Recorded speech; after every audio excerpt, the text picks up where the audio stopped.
Well, the man they call the supervillain in hundreds of major newspaper, magazine, and TV reviews for the already hit Netflix documentary, Get Me Roger Stone, that has the president interviewed in it. Myself, obviously, Roger Stone's the main focus. Incredibly historical. I watched it and thought he was a hero. They had the whole mainstream media in the 70s and 80s lying about patriots, libertarians, conservatives, Pat Buchanan, Barry Goldwater, Ronald Reagan. This guy had them go buy ads to finally viciously attack back with the truth. So they call him the greatest villain ever. A load of manure. Film review, Get Me Roger Stone, Time Magazine, New York Times, all of them give it 4.5 or 5 stars. Roger, good to have you here. Great to be here. You're going to be co-hosting with us for the next few hours. Looking forward to it. We have Mike Cernovich is going to be here as well with all his breaking news. New York Times, Washington Post, none of them gave us credit, but last week we said that Trump's looking at a big purge, looking at Spicer, looking at a lot of other stuff, and now it's mainstream news today. Roger is almost a reluctant source, because I have my other sources. He's a public source. He doesn't like his sources to dry up, so I just try to bounce stuff off of him. But now he can obviously talk about more of his intel. What is currently happening? Because the word is the president is very angry and is about to make some major shifts in the way he's been governing so far. I know he's tried to be inclusive. He's tried to work with people. He's been very conciliatory, and it didn't look like that was taken as a sign of strength. Is that accurate, Roger? And just tell us where we are right now. Let me say this. Donald Trump is not a man that you push into the corner. He is a fighter, and he will come back to you with everything he has. I think he said that the communications operation can't keep up with him. He is ahead of his own people, and that's a problem. He is not being well served by Sean Spicer and the entire communications shop, which needs to be more proactive. Right now, they're dealing with incoming every day, but they're not out there selling the president's line and the president's point of view and the president's program. They're not servicing local media, going around the networks to local affiliates, which would be amazingly popular and successful. You could go to Miami or Chicago, reach millions. Isn't being done. So I think that the search is on for a new communications head. I think generally speaking, people are pleased with Sarah Huckabee Sanders. She's done a credible job, and she's ideal for the #2 position. I think she's proven that under fire, Alex. But the wholesale communication shop, I think, is going to get a makeover. Meanwhile, the fight over Anthony Scaramucci continues. Scaramucci, a Trump loyalist, who the transition announced would be an assistant to the president, still remains in abeyance. His appointment frozen by Reince Priebus.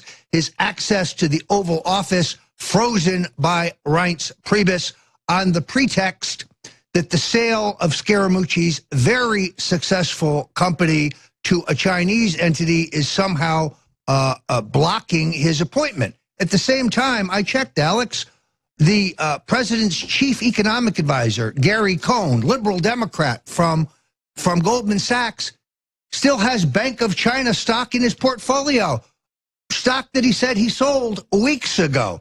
So Scaramucci, a true believer, a real conservative, widely liked in the Trump movement, being blocked by Republican National Committee hacks like Reince Priebus. So what we have is unjust weights and measures. We have selective enforcement. We have Scaramucci playing by the rules, and then you've got Goldman Sachs boys in there who are allowed to do whatever they want, just like the globalists always are. You were on yesterday, and you were on fire, and if you could just repeat that, because you got interrupted by a break, and I was actually watching it last night and was frustrated by the fact we had to go to break. You were getting into the fact that your quote was, they made a mistake dealing with Trump. If you can get back into that. Well, I just think that across the board, the whole Comey thing has created a situation in which the president is unhappy with the beating he's taking from the mainstream media. He is unhappy with the response by his communications team. He very skillfully, as Mike Cernovich told us yesterday, was able to keep the Comey thing from leaking, which is a first in the Trump White House, because the staff put together by Reince Priebus leaks like a sieve. I think he's angry, and I think he knows that he needs better people to get the mission done. And I know that he is privately placing calls and talking to people. I have to wonder whether this is going to spill over into the FBI selection, Alex, because as I looked at that list this morning, I think it was up on Fox, there's not a Trump person there. These are all Washington insiders. There's nobody there who's loyal to Donald J. Trump and his mission, and that concerns me very greatly. Yesterday, you made the point. They made a mistake. They pushed Trump too hard. And again, can you get back into... I may have to go back and look at my exact quote because I was exhausted, but I need a little more frame of reference. Well, you were just saying that he tried to work with people. They attacked him. They lied. Yes, now I understand. Yeah, larger context. I think the president came into office, Alex, thinking that he would get the same honeymoon as other presidents, that the election was over, it was time to unite the country. First 6 months. Yeah, Hillary Clinton said something mildly conciliatory. So he met with Al Gore. He met with Al Sharpton. He indicated that he didn't favor the prosecution of Hillary Clinton. He thought that the country would come together as they have after other raucous political contests. There wasn't a honeymoon. There was a war moon. They moved on him immediately. And on every quarter, I think he is particularly angry that they have promulgated this Russian collusion nonsense, but they refuse to look into the crimes of Hillary Clinton and Bill Clinton and the Clinton Foundation and Chelsea Clinton. And he's sick of it. I think he is sick of it, and it's his government. I don't understand why the Republicans in the House and Senate Intelligence Committees are not more proactive into examining what we know to be the surveillance at Trump Tower. The Justice Department not active enough in looking into the surveillance at Trump Tower. So from the president's point of view, we're obsessed with Russia, but we're not looking at the surveillance of the Republican candidate for president of the United States. Yes, I think it really pisses him off, and it should. Absolutely, and you know, in a wider area, you made the point is they made a mistake. They pushed him too far. Now he's on the warpath. Yeah, I think all holds are barred. All holds are barred now. In other words, no holds are barred now. In other words, he tried to play patty cake with the establishment. He tried to bring them in and have national unity, and he's been spurned. Now he's got to scorch the earth. He's got to do what they did in the 70s. He controls the Justice Department. They are criminals. I think that that a Donald Trump in fighting mood is big problems for the political establishment and for the globalists. That's right. And they use his honesty as if it's a weakness. He has the deputy head of the Justice Department and others come out and say, no, we recommend you fire Comey. The Democrats had all called for it as well. And he goes, yeah, I got that too, but I was already getting in the mode to do it because of just how weird he acts and all the things he does. He won't investigate the leaks and this made-up Russia thing. And they go, oh, my gosh, you just admitted to obstruction of justice. No, he's so honest. There is no Russia deal. He won't go after Hillary for all of her Russia stuff when it's all cut and dried. That's what Trump's saying. And then, of course, the last straw was from my sources, and it wasn't in the news until this weekend. We reported last week.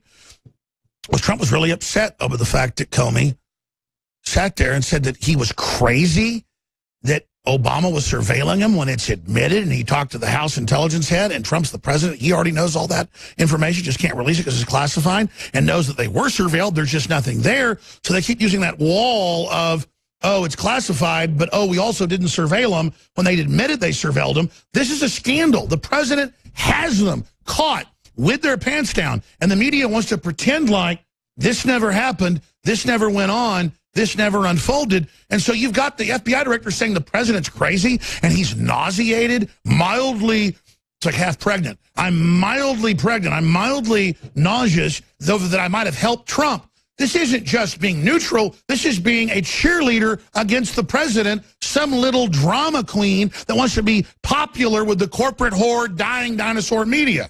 Well, and in all honesty, there's a lot of troubling things here, but one of them is this notion of inconsistency. There's no inconsistency between what the president said. He was troubled about Comey. I think he made his decision. Trouble means there's a lot of problems. Right. And now he gets a legal memo that gives him, as most people use their lawyers, the legal justification for getting rid of him. There's no inconsistency there. This is a shark fest by the a day after his surrogates say it all, he goes and says what he really wants, which is it's because he's truthful. And you know him well. People that know him well, he doesn't like teleprompters. He feels like it's lying. He doesn't have notes. He just goes. He's so truthful. And he has not yet even got into the HSBC issue with this guy. Comey gives these guys a pass, essentially, on multi-billion-dollar fraud, and then he joins the board and he gets paid for it by them. I mean, this is. Well, that's why Trump knows, what is it, 80-something% of the FBI absolutely hate Comey. The claim that they're crying is a lie. We're going to go to break and come back and break all this down on the other side. But the FBI is ready to expose Comey. The word is Comey was compromised big time. All that, oh, lordy, lordy, I'm just your little preacher boy here, 19 feet tall. I love little birdies that are in the trees. No, remember, Obama wanted Comey. What's that tell you about Comey? So Comey wants to play around. The FBI is going to burn him. We'll be right back. All right, coming up, we're going to play some clips of different law professors on national television saying Trump is Nixonian. Trump thinks he's above the law. Trump's committed all these crimes and misdemeanors. They all wanted Comey fired. And I know you, the audience, gets this, but we've got to understand the mindset of the left and the Soros folks. They had their world government. They had everything. They were flooding our borders with Islamicists. They believe we would put up with anything. They're telling us get rid of the genders, ban Mother's Day. This is a cult of control. They want to see what they can get you to do. They want to make you as weak as possible. These are social engineers. So this is a short segment, Roger. Long segment coming up. Big picture from your sources. How is the president doing? I know he's angry. I know he's upset. That's good because we are in a total war. They're never going to compromise. They want to kill the idea of nationalism. But big picture, I think people need to understand just how serious this death battle is. Some people bitch and complain that Trump can't deliver everything right away. What do you expect? We're in a total war. We know he's good by his enemies. I don't know how anybody could have expected that the president was going to undo 30 years of bad decisions in global government in a week or in, or in 100 days. The 100 days thing's a phony measurement anyway.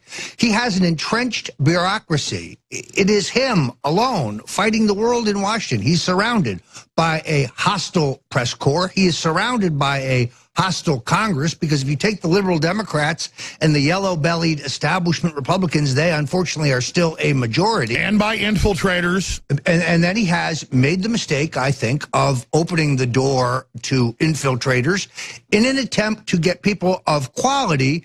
He's overlooked some of their anti-Trump credentials. Why, for example, would we appoint Kay Bailey Hutchinson, the former senator from Texas, a never-Trumper who made vicious attacks on Donald Trump, to be the NATO ambassador? This makes no sense to me, but that's who Rex Tillerson and his puppet master, Condoleezza Rice, are pushing for that job. Unbelievable, Alex, just unbelievable. And they lie to him about the health care bill. He famously delegates. They lie about him. Notice now he met with Rand Paul, said we'll have a better version. Rand Paul helped. Now a much better version has passed the House. It's showing, like you always say, you obsess on this point, and now knowing you all over these years, it's true. When Trump gets all the info, he invariably makes the right decision. The problem is they know to keep him away from all the info, cloistered up in his little tower like Rapunzel. Well, and only giving him partial information. For example, this issue of terrorism and Abbas, who came to see him last week. The president put the wood to him on his continuing subsidization of terrorism. He cannot have a good relationship with this country. But I know for a fact that a memo outlining Abbas's support for Hamas and Hezbollah and so on was kept from the president until he learned about it and demanded it. So he is not being served well by his staff. Donald Trump is essentially an army of one surrounded by mostly hostiles. The only people that I can see in the White House staff who are loyal to the president are Keith Schiller, who is his longtime bodyguard and now in White House operations, and Hope Hicks, who was the press secretary during the campaign. Those are the only true Trump loyalists I can find. Alex, I have known Donald Trump for 40 years. I look at the White House staff list, and I don't recognize any names, virtually none. And that's because the plan was keep all the Obama people in, first tier put in Republican establishment, who then bring people so bad Trump refuses them, but they don't care because that keeps all the Obama people in. It's exactly right. So you have this stalemate because Reince Priebus, the president's chief of staff, will not tell the cabinet members, half of whom are not Trump supporters anyway, that these are the people you're going to hire. Here's the list. This is who you're hiring. These are the people that we have vetted. These are the people we've determined are loyal to the president. So the cabinet officers think their job is to go fill these jobs. They go find people, most of them establishment types, not for Trump. They send them to the White House personnel office. They get stopped there. Stalemate. Meanwhile, the Obama appointees sit there and they continue to leak. And beaver away. And beaver away at undoing everything we want to do. We can't get control of the government this way. And at the meantime, we have probably the greatest danger, which is the slow strangulation of the Trump message by Google, Facebook, and Twitter to try to take... Let's talk about that when we come back, but I want to be honest. I'm really concerned because this is all great for radio, but not great for my kids. Trump, clearly you can see it. You can also get it from the intel. He's getting more and more pissed. He means well. He can't believe there's so many traitors. He can't believe no one will do what he says. He can't believe that people are so out to get America. And then even his base is just wanting instant gratification. So I could see some scenarios where the enemy wins. Let's roll through those when we come back. On the run. Yeah, well, I don't want to follow Lucifer. That's the loser. I want to follow Christ. Problem is, a lot of people act like they're trying to fight for the people. They're not. You can tell the whole world system's coming against InfoWars because they know we're exposing the truth. And Donald Trump is under attack because he wants prosperity and empowerment and Americana worldwide, not through force, but through our greater ideas and our Judeo-Christian background. My guest is Roger Stone in studio co-hosting. I intend to open the phones up at the end of the hour, right to the next hour with Mike Cernovich for your questions, or Roger Stone, Mike Cernovich, and of course myself. I don't normally say, hey, we have a rule today, but I think it'll be interesting if we say we're taking questions. I do that maybe 3 or 4 times a year, but we're going to take questions for Roger Stone, just like Washington Journal does, questions for Mike Cernovich, and questions for myself. In fact, here's the number, 800-259-9231. 800-259-9231 is the toll-free number, 800-259-9231. We can go to a lot of calls once we go to them. Briefly, I noticed that Donald Trump shirts, we were selling about 500 a day until about his 70th day in office. He started going a little bit sideways and went down to maybe 30, 40, 50 a day. I noticed since he fired Comey, this is a great bellwether, we're selling like 150 a day. So I'm not doing these at cost to unload them, even though these are limited edition shirts. I am selling these shirts, these 3 shirts, at cost, $4.95. In fact, if it's an XXL or bigger, we actually lose money. They cost us like $6, $7, depending on the size of the shirt. There's more fabric. Keeping America Great Again, Infowars.com's on the back.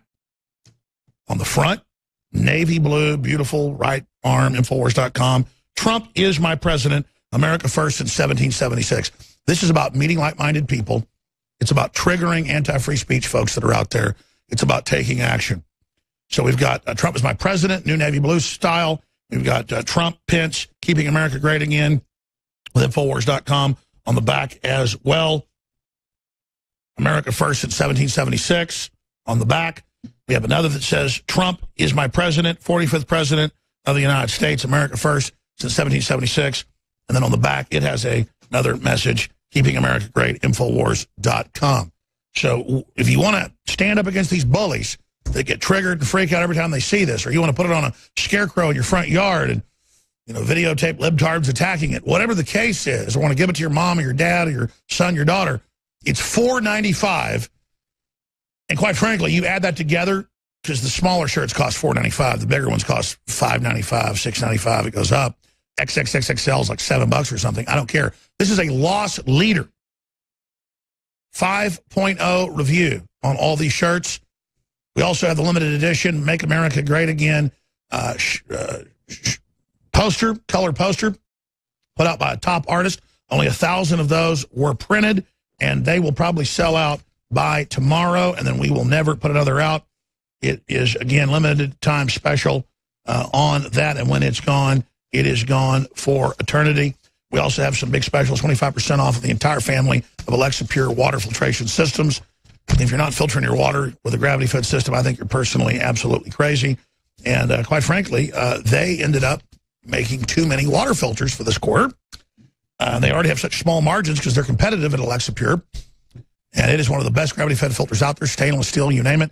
But normally they'll sell one of their 6 or 7 units at a lower price. This is everything 25% off. It's not like some of the big companies that raise the price one week and then lower it the next. No, people, you can go look. When you're getting gravity-fed water filtration systems for $59 for the smallest units and $140 for, $180 for the biggest units, you just cannot beat it at $147 for one of their larger units. So InfoWarsStore.com, InfoWarsLife.com. And that's how free market works. They came to us and said, well, yeah, we've got too many of these for the quarter. And, the folks that own the company really want to offload these. So we're ready to give them to you at basically a loss for them. It's not quite a loss, but it's almost a loss. So if you've never gotten a gravity-fed filter, personally, I don't know why. There's so much stuff in the well water, in the tap water, you name it. This cuts everything out but the good minerals you need. It reduces everything to like 99999 or completely takes it out. All the studies are there. We've got 4 different companies we carry. They're all apples and oranges. Some of them are better at this and better at that, but it reduces it all to non-detectable levels or completely takes it out. We've got a lot of new systems as well, some new 3-stage systems that are so new. They haven't been reviewed yet, but that doesn't mean they're not highly reviewed out there. And this is a political movement, and it takes money to win wars. And so we've got products you need at very affordable prices at InfoWarsStore.com, so please check that out today. We have the Pro Pure Scout, again, for $99. That is just insane. InfoWarsStore.com or 888-253-3139. All right.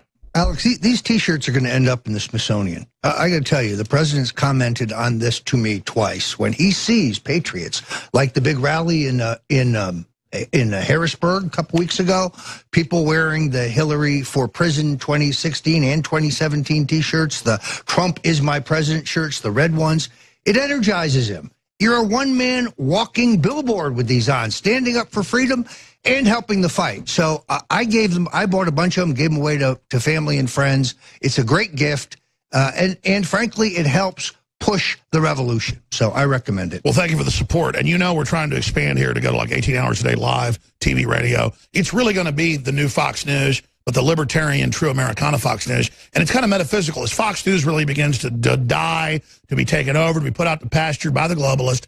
I know you have the inside baseball, and I don't know if you can get into it. New libertarianism is rising to replace that vacuum. So folks' support now is more important than ever. Well, you're exactly right. Fox is imploding, and it is only a matter of time for your favorites, whether it's Sean Hannity or Judge Jeanine Pirro or Judge Andrew Napolitano, the real patriots on Fox. It's only a matter of time before they are squeezed out, and Fox goes the way of the Sky Channel. This is what the Murdoch sons have in mind, and now, for the first time, they're prepared to sacrifice profitability for political expedience. We're talking $1 billion a year, and can you have the inside baseball. Now look, Roger Ailes, who is a great man and who is innocent of these bogus charges of sexual harassment against him, which I think are completely propped up to get him out of there before the election because they knew that he opposed. It was an admitted coup. I mean, that's been the liberal news. And I don't like Bill O'Reilly, but he settled all that stuff. This was all just go after his sponsors, an organized deal. If they can take him out, they can take us all out. Well, and what bothers me in this particular case is that Megyn Kelly testified in this matter, and her testimony was benign when it comes to Roger Ailes. And then after the Murdochs gave her an $11 million book deal, well, then her testimony changed. And this is bogus. The point is, Ailes built a $1 billion money machine that was a conservative powerhouse, and now the Murdochs are deconstructing it. Fox News is about $1.5 billion a year. Unbelievable. Unbelievable. It's a tragedy, really, because what Ailes built was very great, but those listeners, those viewers, they're moving to InfoWars. Well, I mean, look, here's the bottom line. They have to kill anything, even if it's libertarianoid or Christianoid, even if it's kind of a facsimile, and a system Murdoch had to try to control the conservative movement, the Republican establishment doesn't control it. The Tea Party, the Libertarian insurrection, the Ron Paul insurrection, the Roger Stone insurrection, the Matt Drudge insurrection, the Alex Jones insurrection, it's taken over the Republican Party to a great extent. The Freedom Caucus is taking over. And so now there's no point when News Corp is making $50 million a year on its other properties. So what if the conservative thing's making them $1 billion plus? They have to kill it to try to bring something out of vogue. Well, good luck. You're only chopping your nose off to spite your face. I don't sit there and celebrate the fall of Fox News as if I'm going to get bigger by its fall. I was there the entire time as a true purist, wanting to hit the barbed wire, wanting to be demonized, wanting to be attacked, to make it safer for other people to pick up my truth-based talking points to restore the republic. And so I've done my job. I've had bigger success than I ever thought I would have, but I'd studied history and what other bomb throwers like Patrick Henry and Sam Adams had gone through. And so they're not trying to openly kill me every day like they were those guys. They're just killing my name and trying to destroy my family. And that's bad enough. But in the final equation, we're having devastating victories. And if the audience just realizes you're part of this, and I don't just say that as a pat on the head, you are the heart of it, that yeah, we're destroying the globalists. We're wrecking them. They're in total collapse. They're starting to strike back, though. So we don't want to have a Pyrrhic victory where we defeat them, but where our greatest leaders are then destroyed in the process. If you breathe life into us like God took dust up from the earth and blasted it out of his nostrils, we are invincible when you pray for us, when you spread our articles and videos, and when you financially buy products and we make it easy because we bring you the very best. So it's a win-win. This is true Texas hospitality taken globally right now. You know, talking to Fox, one of the most interesting things here, Alex, is the way Tucker Carlson has emerged as a star. Tucker Carlson, a libertarian. Tucker Carlson. We had dinner with him. We had dinner with him in Cleveland. He is a big fan of InfoWars. So what happens to that show, which is knocking him dead on ratings, remains to be seen, because he's a clear thinker. He has been very pro-Trump. I don't think there's anybody as slick on their feet as he is live. No, and he dissembles the left when he has them as guests. It's really extraordinary. He butchers them like the movie Spartacus, when he just cuts up the 4 guys in like 5 seconds. Yes, it's very much like that. And by the way, he's great in the Netflix documentary, Get Me Roger Stone. He's very, very good. We're going to talk about that some in the next hour, and we're also going to take calls. Let me raise this for you, Roger, since you bring up Megyn Kelly. Megyn Kelly calls last week, and then I'm like, yeah, I'll talk to her next week. No, not that I was a big fish or anything. I'm just like, I'm sure she's going to the weekend. And Nico calls me on Saturday morning. He goes, no, she wants to talk today, anytime you want. So I call her. She doesn't answer. She calls back 10 minutes later. I'm driving in the car. And I said, let me get to the office so we can have a nice discussion. We had like a 40-minute discussion total.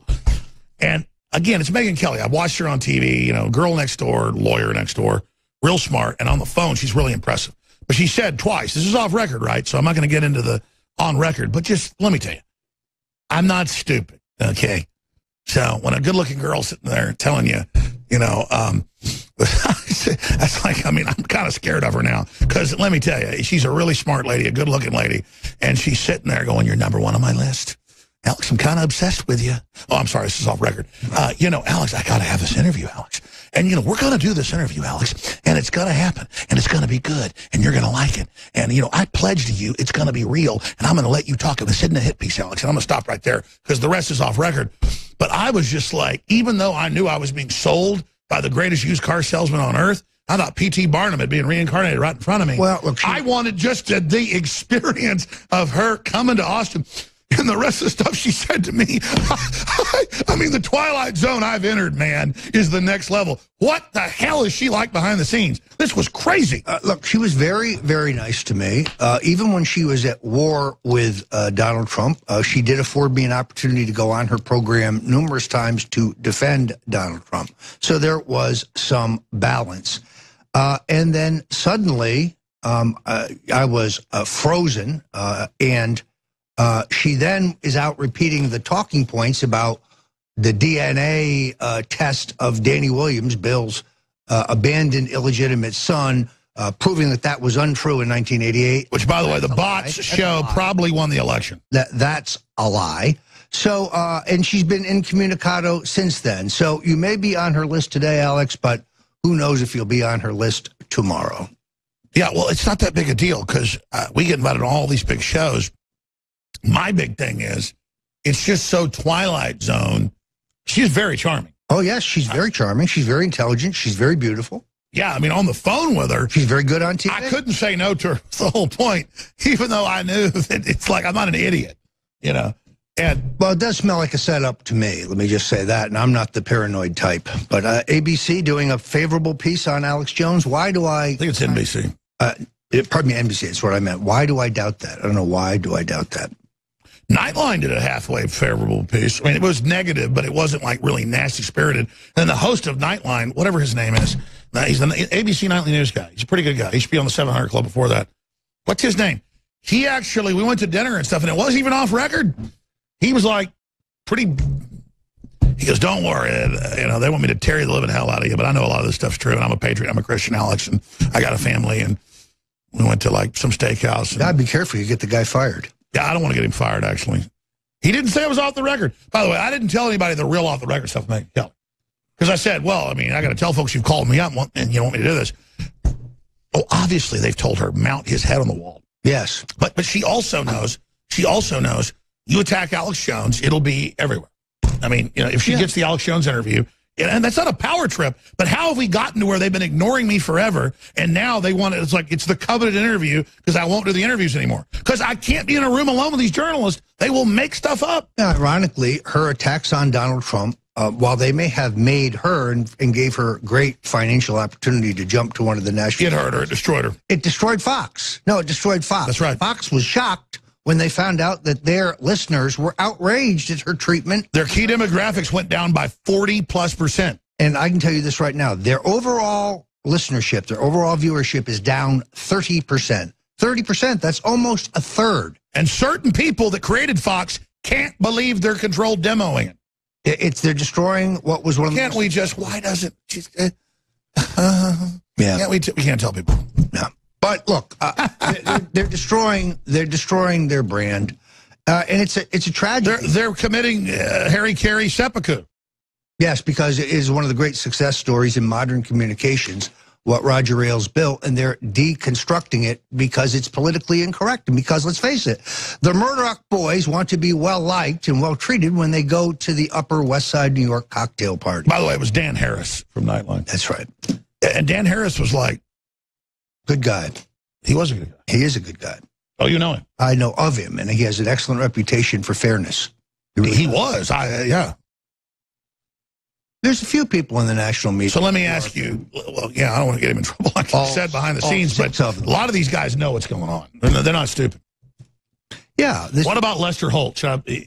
I wouldn't do an interview with Lester Holt. Yeah, why would you give an interview to Lester Holt? There have to be interviewers with a greater reputation for fairness. What about Charlie Rose? I would do Charlie Rose. I've done Charlie Rose. I did him recently, and I did him at the convention.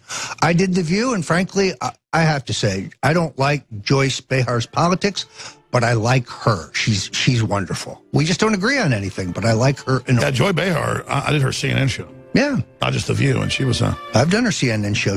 I like her a lot. We just disagree. She comes off as like one of those really saucy ladies.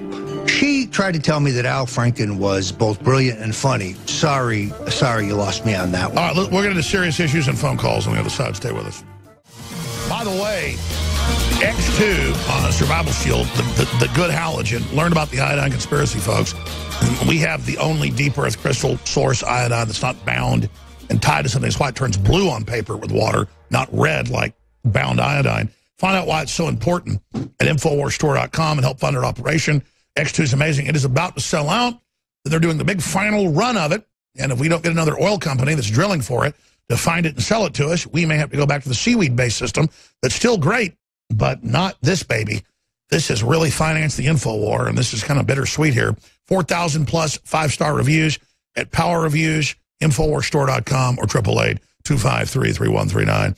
But whatever you do, spread Infowars.com and the articles and videos and our local affiliates, because we're in a war, and we're hurting them bad, but we're under enemy fire as well. Stuart, Donna, Mike, Matt, Lee, everybody. I'm going to your phone calls right now with Roger Stone as he co-hosts with us today. We've kind of had some fun here, and I'm not bragging when I talk about Megyn Kelly really putting it on heavy to get me to. She thinks I'm a Texas hillbilly, and that a hot woman telling me how much she wants to interview me and how she's obsessed with me. I'll get me to talk to her, and even though I know it was BS, it still works. So I'm going to do the interview. See, that's a little bit of the difference here. All right, I'm being sarcastic. None of that happened. Megyn Kelly didn't call me. It's all fake news, ladies and gentlemen. But seriously, we're going to go to Lee and Matt and Stuart and everybody else. But I asked you, Roger, should I wimp out and not do the Megyn Kelly interview? Because she's going to come to me. I actually think you should do it because you can handle her and because you understand the game. And you're very good on it. Should I put her over my knee? I don't think she'll let you do that. But I do think you should do the show because anything that allows you to break through to the mainstream. But if I put her over my knee, would you? No, I'm not going there.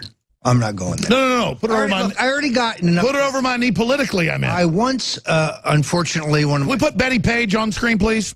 Putting a girl over her knee? Sorry. They're saying stick to the news. I'm sorry. I'm having some fun here. All right, let's go to that's my boss in there. No, I've told him. I don't have a producer. I'm the producer, which is kind of out of control.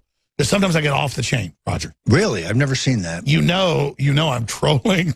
Can you imagine the headline? It's Alex Jones asked Roger Stone if he put Megyn Kelly. Oh, look, David Brock is typing that up right now. Little weirdo. You little weirdo. I can't help it. I can say anything I want. It's all over the news the next day. Well, it is fun. It would be colorful, I'll say that. All right, we're going to calls in a minute, but since I said that, we're going to go to Matt when we come back in the next hour. But being serious,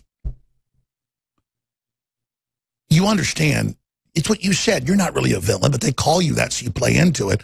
Why not? They just don't get it. They don't know we're kicking their ass. I don't really see any way we can lose if Trump stays the course and they don't kill him. What do you think? Well, I thought long and hard about why Netflix would make a documentary on me that would be fair. I mean, and then I figured it out. You see, they think President Trump will fail, and they make a case, not accurate, but that I elected Trump, therefore I'm the man to blame. They want me to be as hated as Karl Rove. What they don't understand is Donald Trump is going to succeed. He's going to be a transformational president. He could go down with Washington and Lincoln with the greats. That's right. They don't get it. They're betting against the spirit of America, which no one's defeated. That's exactly right. So you have another Ronald Reagan, perhaps even potentially greater in Donald Trump. Oh, I think already. Because he's independent, because he's gutsy, because he's bold. You can't bully him. You can't buy him. He doesn't owe anybody. And his gut instincts are almost always right. And that's not hype. That's really happening. That's why they're so terrified. That's exactly right. You know a man by his enemies. I promise. Matt, Gary, Stuart, Donna, Mike, and others. Straight ahead, 800-259-9231. Roger Stone in studio as InfoWars goes through the storm. We will go all the way through. To quote the black hole. In, through, and beyond. I'm glad that my crew is restraining me. We can have some fun here. Roger Stone. Roger, they made a documentary about you because you're funny, you're interesting. I mean, I don't even care that you've got all these contacts and stuff. That's like a side issue. I like you. Well, I appreciate that. Look, the best thing to come out of this is that the mainstream media ban at MSNBC and CNN has been broken. How do you like that, David Brock? Oh, yeah, you're all over TV now. So, and I do think it is important to get out there in the mainstream when you have the opportunity because of the way they're censoring and trying to choke off alternatives. Isn't that a Stone rule that never turned on television? Well, let's be specific. Never pass up the opportunity to have sex or be on television. Stone's rules, which I borrowed from Gore Vidal, but it's still true. That is a Gore Vidal. It is. Gore Vidal liked the show. He has a great quote where he said, "I'm not a conspiracy theorist. I'm a conspiracy realist." He knew the federal government doesn't tell us the truth. He knew you had to be skeptical of anything coming out of mainstream. I think Gore Vidal would have been a Trump supporter. Seriously, the anti-establishment, all of it. He liked to wreck things. Well, the social parts of that may have been problematic, but it's possible, certainly possible. But he was that much of a rebel. He was a rebel, also a great writer. No, but I mean, Gore Vidal could do any show he wanted. He would seek out coming on my show. And then once there was this theater I was going to interview him at, and they wouldn't let him do it because there was a union there, and there was a union, and he said, "Screw you, I'll cancel the show." And then he went out back and did the interview out in the alley. Yeah, he was a very interesting guy, very interesting. How did Al Gore fall far from the tree though? Well, and the Kennedys, cut him loose because he was a cousin of Jackie Kennedy by marriage, and he'd run for Congress in the Mid-Hudson Valley in New York as a John Kennedy supporter. But Bobby hated him, and Bobby cut him out, and then he became a fierce critic of the Kennedys after that. All right. Let's take the first phone call. I apologize to Matt for having him hold. Matt, you're on the air from Ohio. Yes, can you hear me clearly? Yes, go ahead. First, I want to say I'm honored to be on air with men of your such caliber. Well, your caliber, I'm honored to be here with you, my friend. Go ahead. Yes, and I got a two-part question. All right. Do you think this country has already been taken over, and they're still using our institutions and bureaucracies to make it look like we haven't been taken over? Absolutely. And now there's a beachhead to retake it. Oh, totally. Hell, I read stuff from the 60s where the CIA thought they'd already captured the country. Roger, that's a great question. Yeah, here's the proof. Bush, Clinton, Bush, Obama. Identical. That's not what they told you in the election, of course. But their policies have been identical. It doesn't matter where the deck chairs are. It's the people behind the scenes are the same people calling the shots. And now, suddenly, we have a president who's not a puppet, who won't take orders, who won't do as he's told, because he loves the country, because he's a patriot, because he wants to return us to the greatness that we've experienced. That's why they are so frantic to discredit him. Yeah, I mean, folks, they want to destroy Trump. They wouldn't be doing all this. This is discrediting them. If they don't defeat him, this is destroying them forever. Sorry, Matt, go ahead. Oh, no, I was listening to you guys because I want to hear your opinion also. Well, I mean, look, Hillary was supposed to be the next puppet in this kabuki show. It was all cut and dried. It was done. And by the way, just in case there was a problem, the puppet masters had this all figured out. They had Jeb Bush as the Republican nominee. You'd have Hillary as the Democratic nominee. And the American people would be the loser no matter who won. And then along came a guy to upset this apple cart, Donald J. Trump. And they're frantic about the fact that he is uncontrollable. He doesn't take orders from anybody. He believes that he is only answerable to the American people. And that's why they're crapping their drawers. Thank you, Matt, for the great question. All right, Donna, Mike, Stuart, Gary, your calls are straight up. On the other side, I'm Alex Jones. This is the Info War. They're doing everything they can to block us on Google, Facebook, Twitter, you name it. So it's an active rebellion to spread the links to our stories and articles and videos at Infowars.com. We'll be back. Why do the globalists, and the Democratic Party particularly, continue to give North Korea nuclear reactors and now nerve gas agent?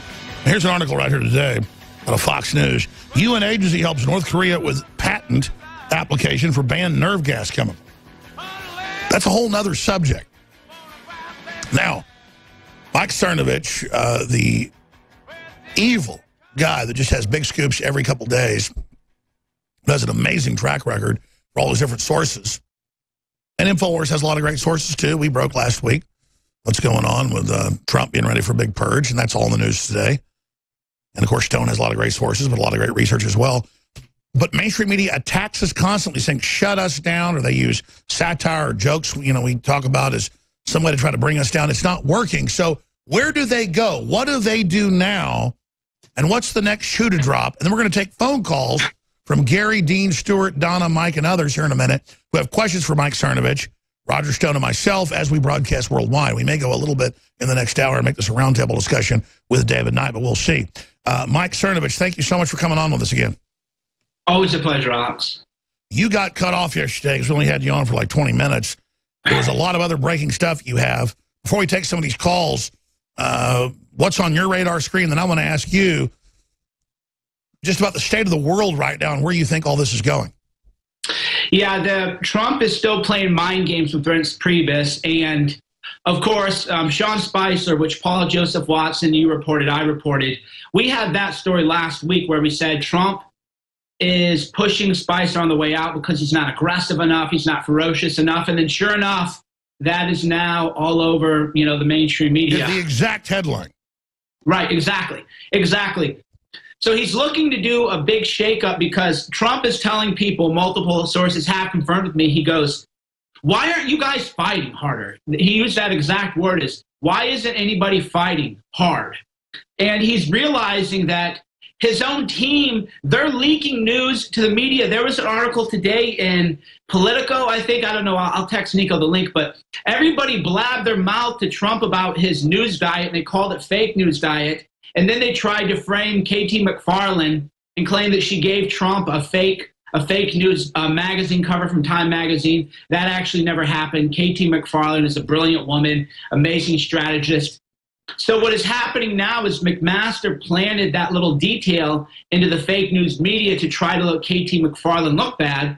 Because as you know, which I reported quicker than everybody else, Ricky Waddell, who's a warmonger with oil ties in Venezuela, and he actually wants to bring soldiers into Venezuela to protect his oil investments, his oil friends. Ricky Waddell is replacing Katie McFarland, right? So all these leaks are coming out, and Trump is really frustrated because he wants to know why his team isn't fighting as hard as Roger Stone is, as hard as Alex Jones is. And I think that's a great question maybe I would like to ask Roger is, why is it that the only people fighting for Trump are people on social media and people like you and Alex? Well, it's the nature of these establishment Republicans. I mean, once they're inside the fort, that danger was always there. If you wouldn't fight for Trump when he was the nominee, why would you fight for him when he's the president? Not only that, but in all honesty, moderate Republicans never fight. They like cocktail parties. They don't like, they don't like combat. I was about to say, you bring in a bunch of conformists and your own enemies that just want to have feathered nest and feel like they're part of the establishment. Instead of trailblazing, we want trailblazers. We want revolutionaries. But you see, instead of fighting, they want to moderate the president. Instead of selling the product, they want to change the product. Trump is who he is. That's not. And by the way, I got to give credit to Cernovich. He was the first to say that Trump couldn't stand McMaster out of the gates, that you confirm that later by other sources. And he was the first to say McMaster just hired a new general to be his aide-de-camp without even consulting Congress or the president. It's just all this rogue arrogance where they yes man to the president's face and then do whatever they want. So here's the key. I meant to ask this question. Oh, and I have a good story too. Yeah. Go ahead. So I'll let you finish, but I did have something I wanted to talk about McMaster, but no, you break that, and then I'm going to bring up this thing about, because Trump listens, and others do, what he should do in the shakeup dealing with the press, because I wanted to raise that last hour, but now that we're all here, we'll do it and then go to call. So go ahead and hit McMaster, the National Security Advisor. So I talked to Roger Stone on his great podcast, The Stone Cold Truth, that Trump's plan was to get McMaster his 4th star. The Pentagon is actually dragging its feet on that. This is breaking news. They can't stand him in the Army. They don't want him back doing more active duty Army type stuff. And they're stalling the plan to give him his 4th star because I quote, multiple Pentagon sources said, McMaster is unfit to lead. That is a direct quote. So the question is, if he's unfit to lead in the Army, why is he head of the National Security Council? So that is breaking news. He was supposed to get that 4th star, but the Pentagon, multiple sources in the Pentagon have confirmed to me, said we don't want him back. Is it because he's compromised, or he always claims that he should be in command, or is dereliction of duty? Right. So they said, and this is a direct quote, McMaster is unfit to lead. He's unfit to serve. And that really, it says it all. And they're also did they give a hint of why he's unfit? Well, he's a warmonger. All he knows is let's drop in tanks and bomb people and blow people up and destroy things. And he doesn't understand 4th-generation warfare. He doesn't understand. Is that why he's always claiming he's an expert in 4th-generation warfare and HUMET and capturing hearts and minds? Yeah, he is not. That's the thing, and he dismisses it. He's actually said, we don't have time for that 4th-generation warfare nonsense, even though, as you know, the information war is about, hey, there's 1.5 billion Muslims in the world. That is the reality. We have to find a way to make them more like Christians, to make them more civilized. Yeah, they've got to reform. They've got to have a Martin Luther instead of us reforming and putting a jibs on. Exactly. We're not changing. So either stay in your desert hellhole or stop killing us. Go ahead. Right, and the flip side of that is we need to quit blowing up their homes too, because that is only going to ferment more violence. Well, that's the globalist plan, is to stir them up. That's exactly right. Yeah, that's what McMaster is doing, is he wants to go in, blow people up, destroy their lives, then you create a refugee crisis, then you say we have to let them in. Which the UN uses, which is a UN plan. Right, exactly. Then we have to let them in, and they say, oh, how can we not let them in? These people are suffering. Well, if we had never blown up their countries like McMaster wants to do, so we need to focus more on propaganda, psyops, telling these making them more moderate. PSYOPs promoting real free market and good stuff. Soft power. PSYOPs that are truthful, the ones that work. Yeah, let's just go in there and give them Coca-Cola. I mean, the point is that they need to understand that we have a better mousetrap, that their lives would be better if they opened the door to a relationship. For the first time, we have an enemy, unlike any we've ever faced, who are prepared to kill themselves.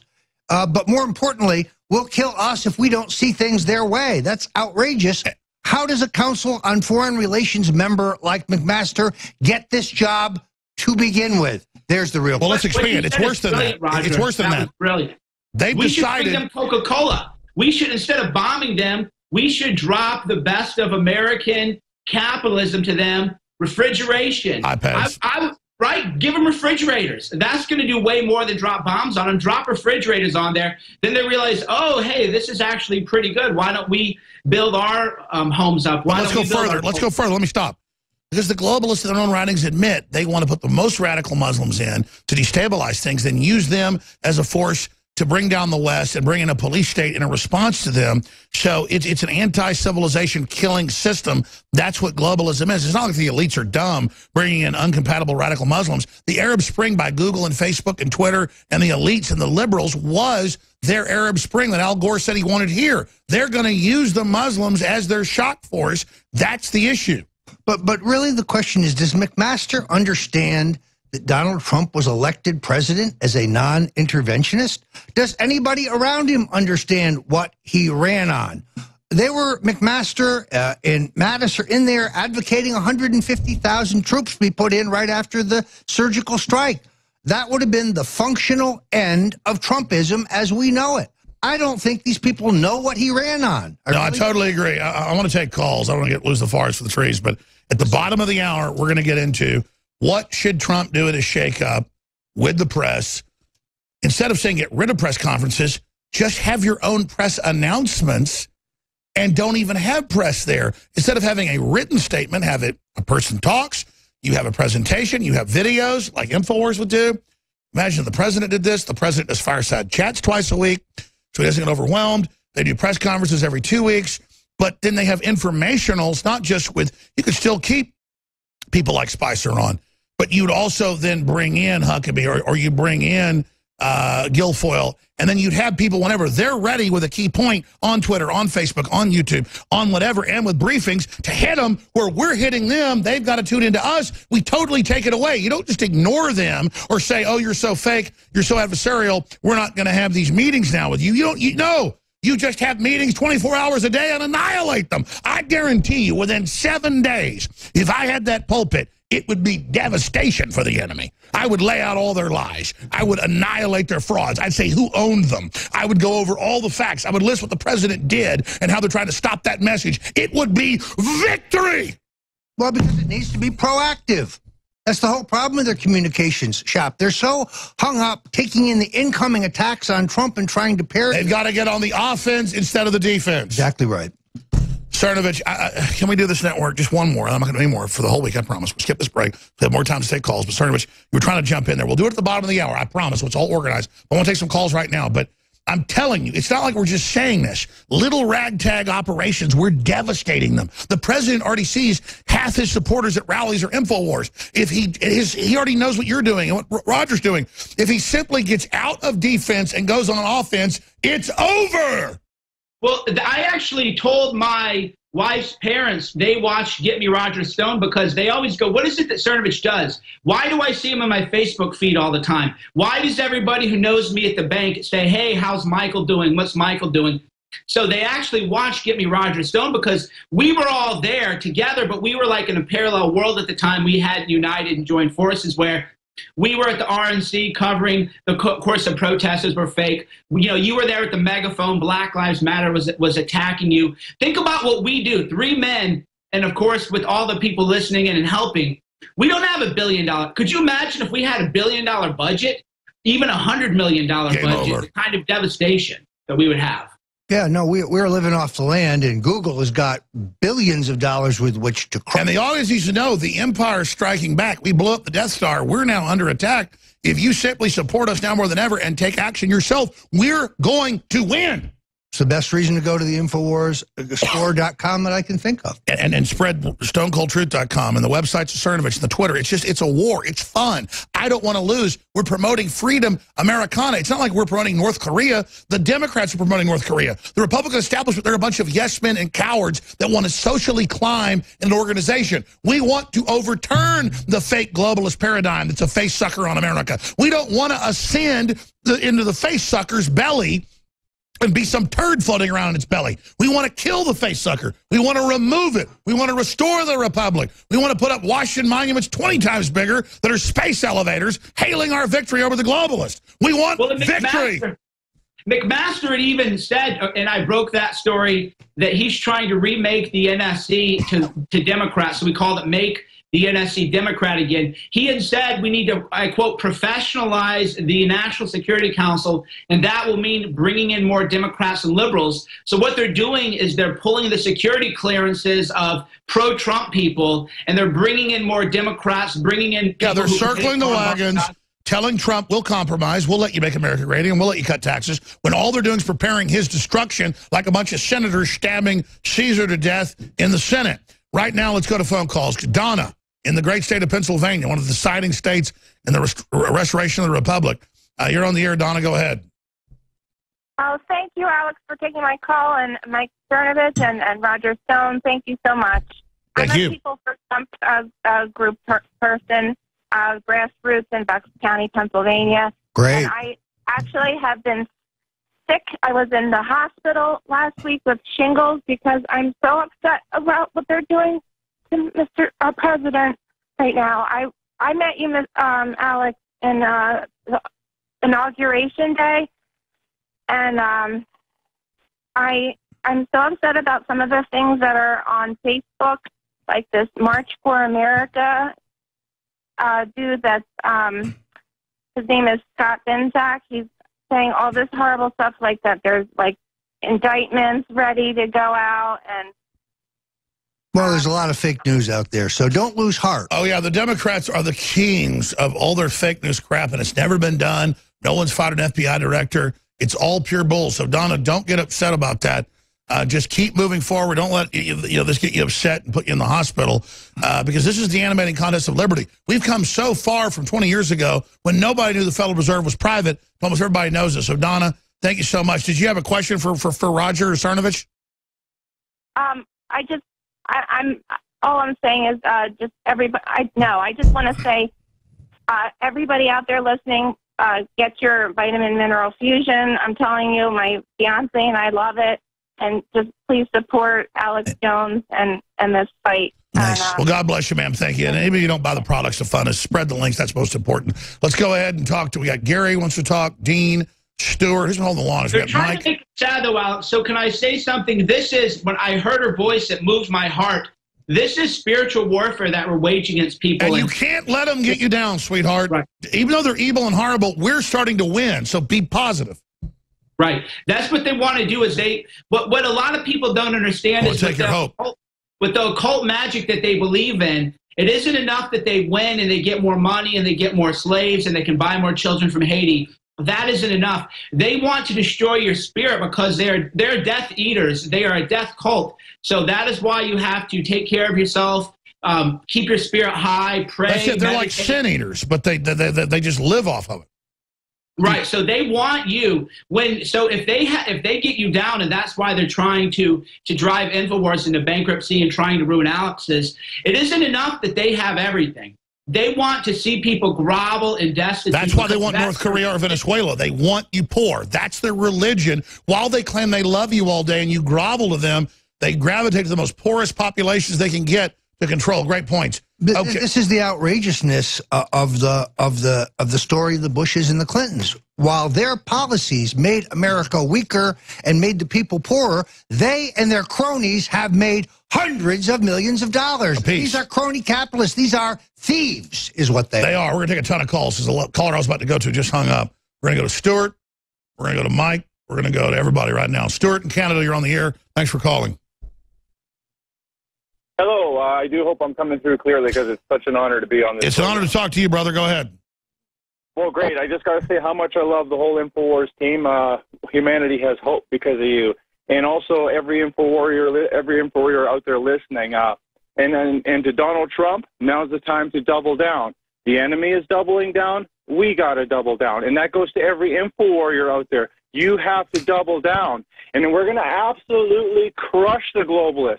I'm on Twitter. I'm not on Facebook, but I can see it. The bellwether, the atmosphere, we're winning. And that lady that was calling in, don't be discouraged at all. You've got so many people backing you up all over this planet. I'm in Canada here, and we're not going to let... Exactly. Look at the elites everywhere panicking.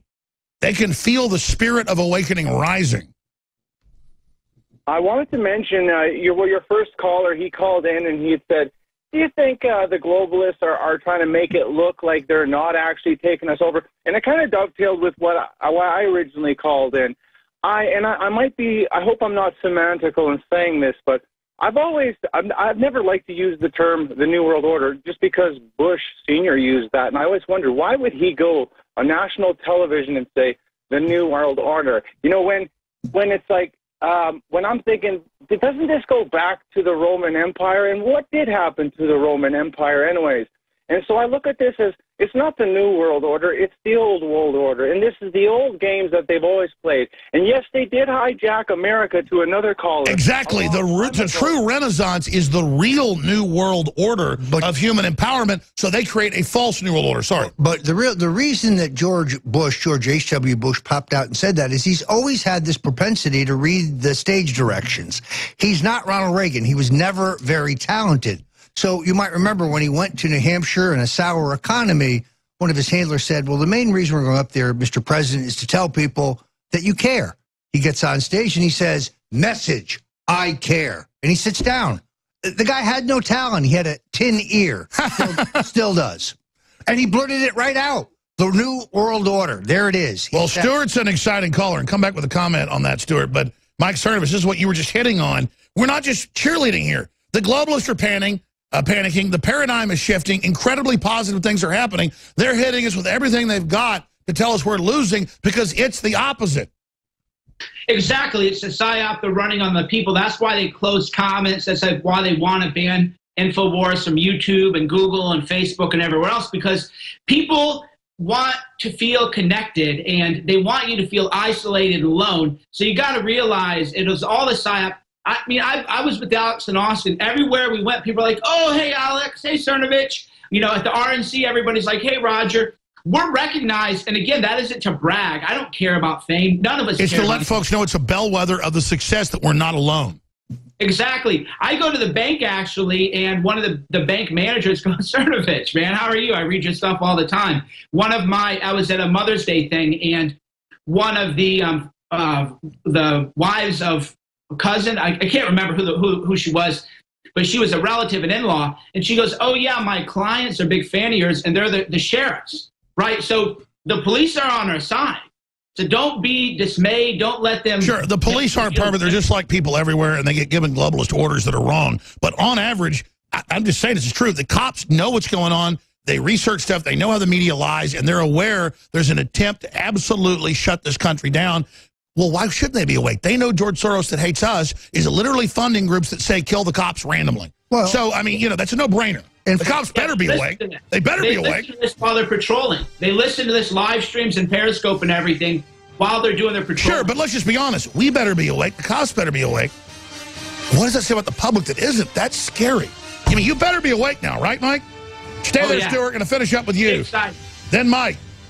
Then Dean, then Gary's, then Zach. We're going bam, bam, bam. Your questions, your comments, straight ahead with Mike Cernovich and Alex Jones. We're going to get more on the media, too. What does Trump need to do? The empire's on the run. In your hearts are inscribed the values of service, sacrifice, and devotion. Now you must go forth into the world and turn your hopes and dreams into action. America has always been the land of dreams because America is a nation of true believers. When the Pilgrims landed at Plymouth, they prayed. When the founders wrote the Declaration of Independence, they invoked our Creator 4 times. Because in America, we don't worship government, we worship God.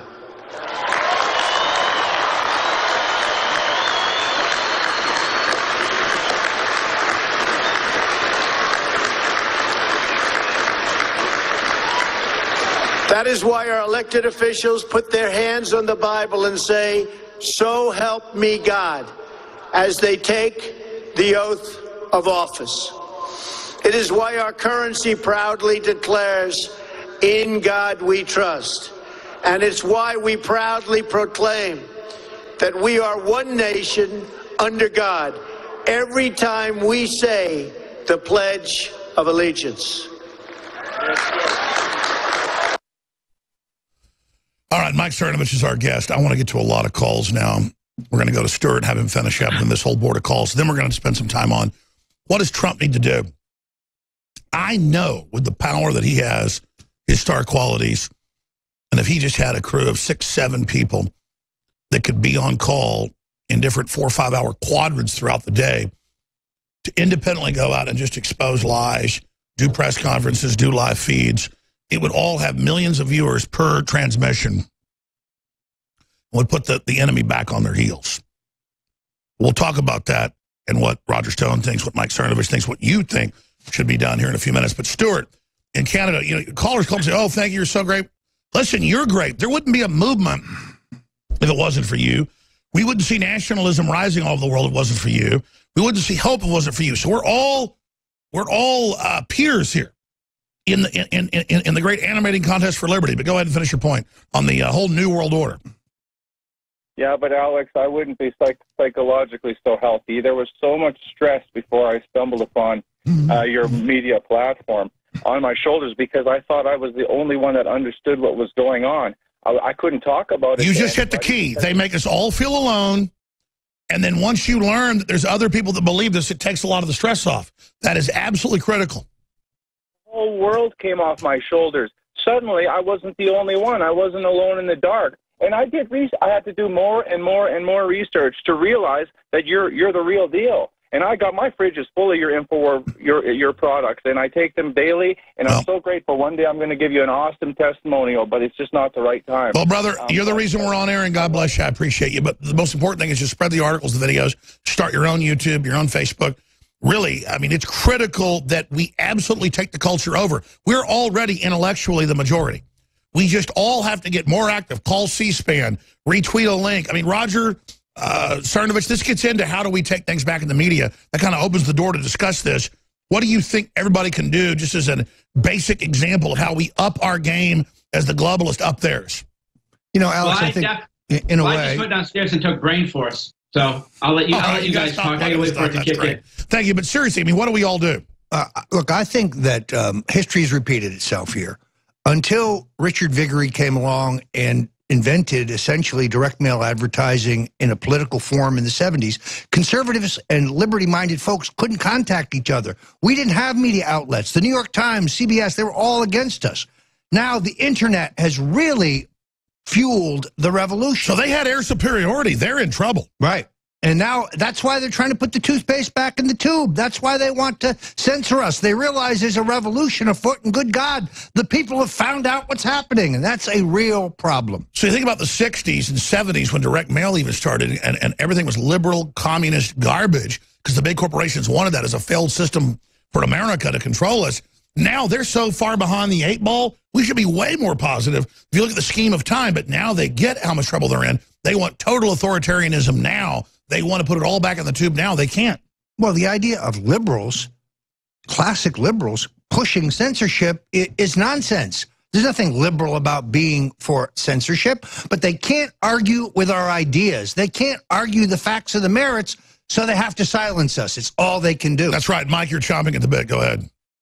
Well, you know, that is why I offered to donate $100,000 to an A-rated charity of Keith Olbermann, who talks the big game, to debate Alex Jones, neutral moderator. We could fill a stadium, sell tickets. By the way, I didn't know you did that. We could raise millions. I will debate anybody. I will debate Charlie Rose. I will debate Keith Olbermann. Any of them without teleprompters. That's a great idea. I didn't know you'd done that. Although Olbermann would have to take off his tinfoil hat, because these conspiracy theorists like him, they really bother me.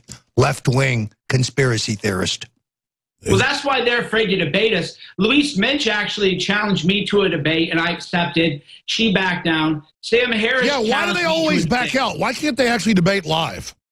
because they know that if they'll lose. I mean, you can't shut us up. We don't. We want live. Why are they all so scared? Who are they? Yeah, it's absolutely. Sorry, go ahead, Cernovich. I apologize. Why is the average liberal scared to death of live or not controlling things or not having a teleprompter? P.S. Where is my invitation to testify for the House and Senate Intelligence Committees? I want to go. I want to. Yes, please. We'll go together. I mean, they've accused no subpoena needed. They've accused you of being a Russian spy. They actually said I'm under Russian control. So what? It's the American way. You should have a chance to respond. Alex, did I email you? A friend of mine in the CIA actually showed me a flyer where, remember The Economist wrote that article claiming that you and I were inadvertent Russian stooges? That article is being used in training materials now. So we're actually, this isn't like, it's literally true. This isn't hyperbole. Yeah, no, you said you were going to send it. I may have missed it. Will you send it to Nico? We'll put it on screen. Well, I don't have it. I don't have it on my phone. But I'll get it to Nico. Yeah, I thought I texted you it. But so that article in The Economist calling us inadvertent Russian stooges is being used by the CIA in their training materials now. So we're literally being targeted by the CIA in the training materials, and this can be confirmed by any of your sources in the CIA if you ask. Well, they had the congressional hearing where the CIA said, and the Armed Services Committee, they said we are investigating Alex Jones, who is being directed by the GRU and the KGB, the biggest load of horse manure, but no proof. Just, he just is a Russian agent. The article he's talking about was in The Economist, which is put out by the Rothschilds. Cernovich, Alex Jones, Useful idiots. In The Economist, yeah. So I interrupted you, though. Go back before we go to these calls. You were getting into, Mike, just how big this awakening is. It's crazy. Well, yeah, that's what a lot of people, there's the article. So we're being targeted now by the CIA. They know now they won't debate us live because they know that we speak the truth, right? Because I'll go live with anybody one-on-one. Come on, bring it. Louise Mensch tried to debate me. I said I'll accept it. She now is hiding. Sam Harris challenged me to a debate. I accepted it. He ran away, and then he went on the Joe Rogan podcast and went on a tirade about me for an hour. And said, I saw it. He said, I can't believe people listen to him, and he's so fake. I mean, what unbelievable. Right, so he won't debate. I said, Sam Harris, debate. If I'm such a fake, put it in a stadium. And by the way, he didn't list, I watched it, he didn't list anything you said that was fake. Every day we're breaking big national news. What more do they? That's the joke, though. We're trusted by the patriots and agencies and the White House. So we're just going to get more and more. So what are they going to do, Roger, as we just get validated? Yeah, look, I've had to deal with this preening, whining, phony Adam Schiff, the congressman from California. This guy's a pussy. He's the kind of guy who likes to punch and run. I mean, let's have it out. You've called me a traitor. You've called me a Russian agent. You did it on national TV. Even though you were well known for rounding up Russian agents in Washington. I mean, look, it's an outrageous. But this guy thinks he's going to the U.S. Senate. Guess again, pal. I just can't believe that they literally think when the Democrats are famous for being in bed with the Russians. They're the ones who are soft on communism, not us. Well, now we're not big enemies with Russia because they're getting more free markets. Sorry, Mike, go ahead. McCarthy was a hero, actually. Hollywood was infiltrated by communists and communist spies, and McCarthy has been lied about, and history has lied about. Isn't it funny that Democrats' religion is hating Christianity and whining about the red list and all the rest of it, and then meanwhile they're doing stuff 1,000 times worse now. Their blacklist is much larger than the blacklist of the 30s or the 50s. Censorship is a tactic of scoundrels. Stalin, Hitler, those are the only people who want to silence them. Let's have a debate. See, I'm against, I think every left-winger should have full access to. How do they think with America's tradition that they're going to kill free speech? They may have brainwashed zombies at colleges that howl and scream if they see a Trump sign, but those people are basket cases that'll end up being institutionalized. Literally, they're only sabotaging themselves. Their new intelligentsia, because they want such a brainwashed bot, is literally someone that can't wipe their own rear end. We're inheriting the world because the globalists gave their own people lobotomies. Actually, Cernovich, it's almost like it's a conspiracy by elites that are patriots to sabotage this. Because sometimes I sit back and look, I mean, we're going to win. Well, I joke that Louise Mensch is actually on my payroll because she has done way more to discredit the left and make them look so kooky. All these bizarro conspiracy people on Twitter, their conspiracy theories. And sometimes I wonder, is Russia actually, because here's what I would do if I were Russia. I would pay these morons to be kooky and to humiliate everybody, to discredit the whole story about Russia. That's far more effective than anything anyone else could do. So I'm very grateful for attack Roger Stone, Alex Jones, Ron Paul, Donald Trump, Mr. America. Call us Russian agents. Then any criticism of Russia is seen as clownish. Yeah, look, this is the conspiracy theory of all time. This is the left-wing mainstream media conspiracy theory. Trump had to collude with the Russians to win. No, he didn't. And there is no evidence. No, you ran a corpse, Hillary Clinton. Right. I mean, there's just no evidence to this. And they continued. All right, I got to take phone calls. This is all riveting. And I know, and I love, soon he'll have his own show 3 hours a day, but I know it's all prepared for his hour, then I run over it. But we're going to bring in from the other studios, you can pop in. Also, we're going to have a break too, but a few minutes of the next hour with Dave and I to take calls as well. But look, we're going to go to Mike, Zach, Jane, Dean, and Gary. But first, let's go ahead and go to Dean in Wisconsin. He has a question for Roger Stone. Go ahead, Dean. Hey, Alex. I just want to say about purging the government. Trump should just go to each department and just fire everyone and bring every low-level patriot up into the, all the... No, I totally agree, but they scare him with train wrecks or government shutdown, so he wants to be judicious. He wants to be smart about it, but then but that's a great question. How do we accelerate the purge? Thanks, go ahead. Look, I actually think the caller's exactly right. First of all, he needs a hatchet man. He needs somebody who'll go into each department and determine who those who are disloyal are and terminate them. He also needs a political operation in the White House that finds and vets Trump supporters. People with experience, people with government experience, people with proven capability who come out of the campaign. Which is everybody mid-level in government seems to be for Trump because they love the country. Liberal or conservative, they all support him. He's got a giant base of people. I mean, it seems to me that if you worked for George W. Bush or the Republican National Committee, that should exempt you from a job in the Trump White House, not accelerate you. What do you think about Mike Rogers? That's what the FBI is saying they want. I mean, he's got to be better. A disaster. I mean, Donald Trump needs an FBI director who is loyal to Trump's vision for the country. First of all, Mike Rogers said that Donald Trump was not surveilled at Trump Tower. Sure. What about Trey Gowdy? Trey Gowdy would be spectacular. I noticed on Fox this morning he was not on the list. Ray Kelly, the former New York police commissioner, someone Donald Trump knows well, not on the list. Judge Jeanine Pirro, former judge, former prosecutor, not on the list.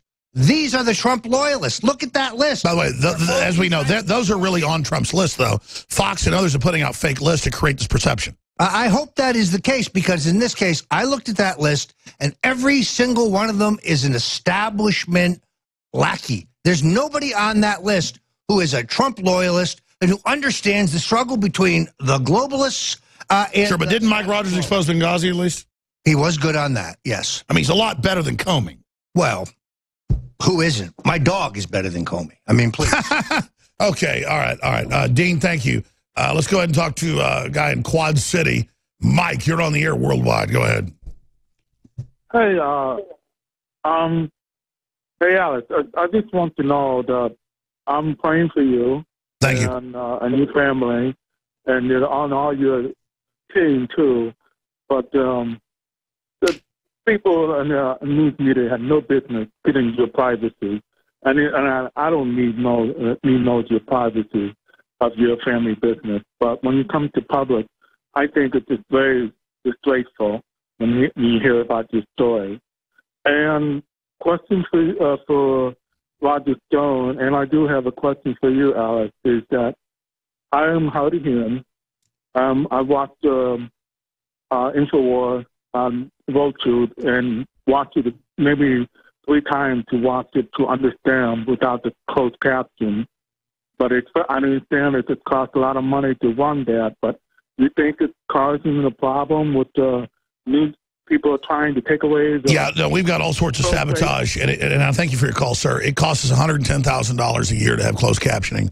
And we're doing it. And then even when we do it, we have problems. And it's not sent out over the cable, the internet for you. So for the listeners that don't know what we deal with money-wise, trying to really do this and get to everybody, $110,000 is a lot. For closed captioning, it's a real person. We have to pay for a digital fee that's thousands a year, so a real person is doing it. And I'm glad you called in. God bless you, Mike. Thank you. That's what I deal with every day trying to get money in here, is that people don't know what it's like with satellites and stuff and legal and licensing and all the stuff we deal with. It's a lot of money. And so, yes, we want to close caption all the shows, and I'm sorry, some of the shows aren't closed caption. That's not done to put you down or anything like that. It's that we literally are under attack and lawsuits and George Soros and everything else, and I want to be able to do that.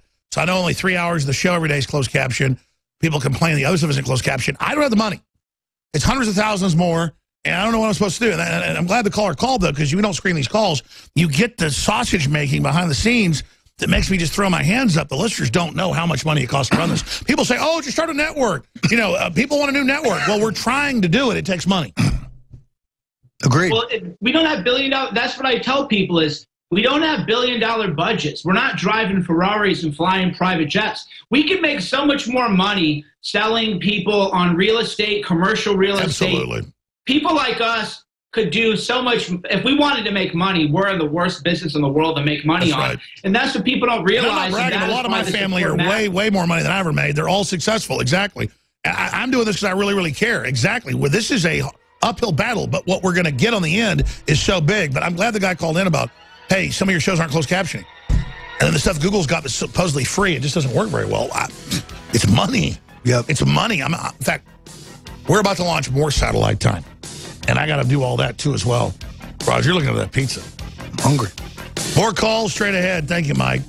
We're going to go to Gary and Carlos and Jeanette and Zach. This is such a big topic. We'll do a little bit of radio in the next hour and take more of your calls and hand the baton to David Knight. We'll go to Gary and everybody that's holding her in a moment. But we talked about it earlier and kind of gave our advice, but Trump's shaking things up. He's sick of his media people not responding in real time. He's sick of them always worried about what he's doing and his agenda and kind of criticizing it instead of criticizing the MSM. So Mike Cernovich asking you, and then Roger Stone, what do you think of this big shakeup that they now admit Trump's about to engage in? What would you advise the president to do?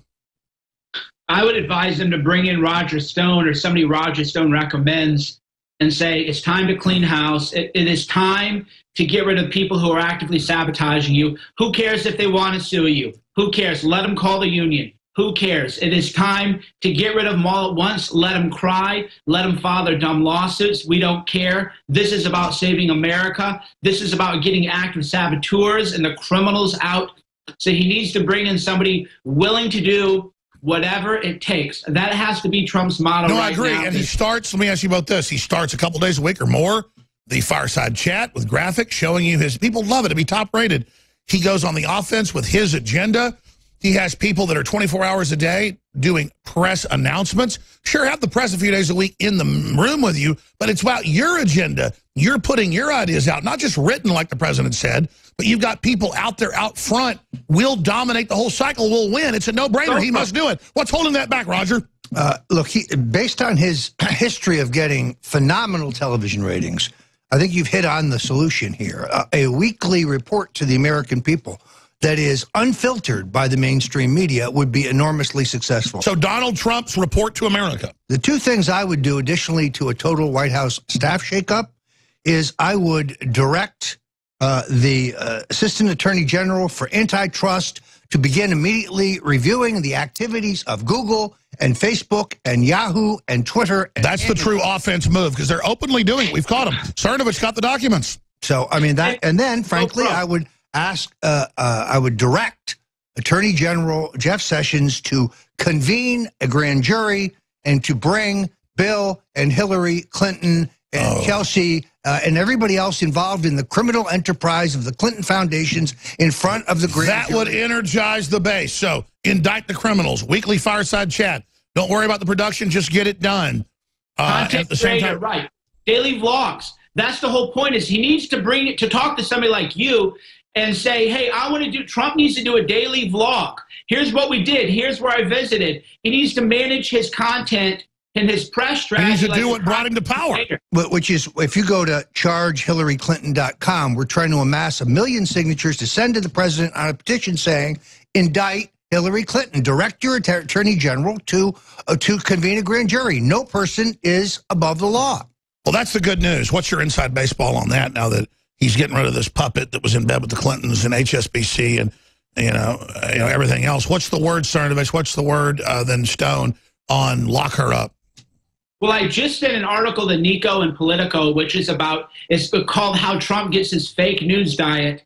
But the real insight to there is Reince Priebus is outed himself as the leaker now, because the whole point of the article is, oh my God, all these people in the White House are giving Trump fake news. In other words, our news. And I'm the great guy, Reince Priebus. So Trump now knows he has confirmation Reince Priebus is the leaker. Let's stop right here. This is why I'm horrible, but I'm good at the same time. I'll have the biggest news. I'll just throw it out like it's nothing, or I'll never get to it. I talked to you today, and I said, are you ready to release the leaker? And you said, screw it, let's do it. Then he separately just releases it, and it's like this huge, big media announcement, and we just let it out like a you-know-what in church. So let's come back, take calls a little bit, build this up, and then we're going to release the details of Reince Priebus, who is the spy, who is the operative. Wow, was against Trump in the campaign. Never Trump, destroy Trump, try to take the delegates away. Wow, I'm so surprised. I just can't believe it. David Knight in the other studio is coming up, but we're taking your phone calls. At the start of the next segment, we're going to get into Reince Priebus, the leaker, and the details. We've known this for a long time. We have to sit on top of us. We don't burn sources. And Stone was ready to do it today, and I just had him on for 2 hours, never did it. That's how I operate. And then Cernovich separately just went ahead and dropped it. So blurted it out. Just blurted it out. No, that's good. We hadn't even talked to him. He has great sources, too. It shows that we're all hearing accurate information. We're all synced up here, yeah, absolutely. So we're taking phone calls right now. Gary in the great state of Arizona, you're on the air. Go ahead. Hey, Alex and Roger. I just want you to know your products are absolutely fantastic. I've been using them now for quite a long time, and I couldn't recommend any higher.